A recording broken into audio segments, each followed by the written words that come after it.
Nagkagulo na lahat-lahat sa Senado, nagkaputukan na, pero si Rapi Tulfo silent mood pa. Akalain mo kasama pa sila sa top 10 na nakauwi bago nangyari ang putukan. Safe na safe pa. Anyari sa'yo, Tulfo? O ayon dito sa balita ngayon, miyembro na rin ng Silent Committee.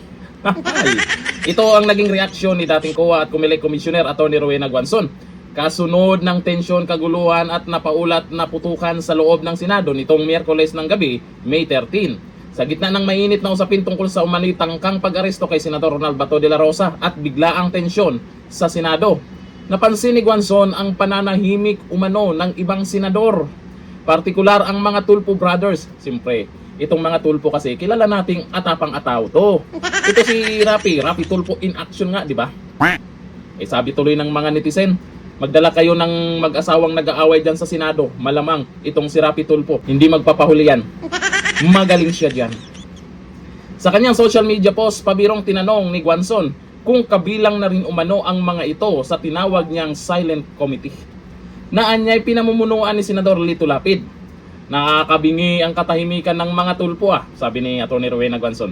Member na rin ba sila ng Silent Committee headed by Chairman Lito Lapid? Umugong ang samot-saring reaksyon online matapos ang pahayag ni Guanzon. Lalo't maraming netizen ang naghahanap ng reaksyon mula sa iba't ibang senador hinggil sa kaguluhang nagaganap sa Senado.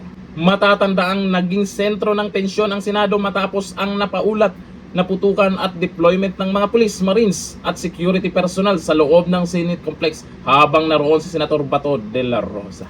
Hindi ko nga alam kung anong nangyari dito sa mga Tulfo. Nakakabingi nga talaga ang katahimikan nila.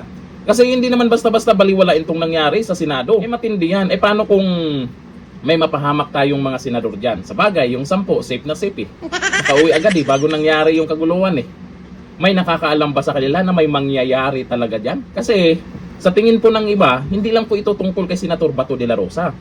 Tungkol din po ito sa impeachment kay VP Sara, tungkol ito sa pagpapalit ng liderato dyan sa Senado, at tungkol ito sa posibleng magkaroon ng investigasyon sa flood control projects pag ibinalik si Marcoleta sa Blue Ribbon Committee. Maraming pwedeng dahilan.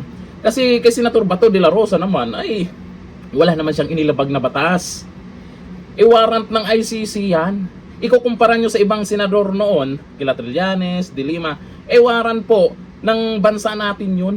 Yan sa ibang bansa po yan at hindi po kinikilala ng iba yan, ng ibang senador yan. Si Senator Bato de la Rosa, balita natin ay nakaalis na dyan sa Senado. Aroy, hindi kayo nagtagumpay no? O ayon dito sa mga nagkomento, sabi ni Ahedo Menes, dalhin mo ng mag-asawa na mag-aaway sa mga Tulfo, active yan. Sabi ni Joshua Chavez, ganyan talaga pag walang prinsipyo. Sabi ni Hasnain Hasna, Senator Bato is not bending the law. That is the reason why the two senator siblings continue to keep silent. Sabi ni Rona Espanyola, naka-silent mode yarn. Kayo ito pa namang mga Tulfo natics, gustong maging presidente yan, si Rapi Tulfo Tapos pagdating sa ganitong kaguluhan, tameme Tulfo, come on. Hanggang dito lang, thank you. Bye-bye.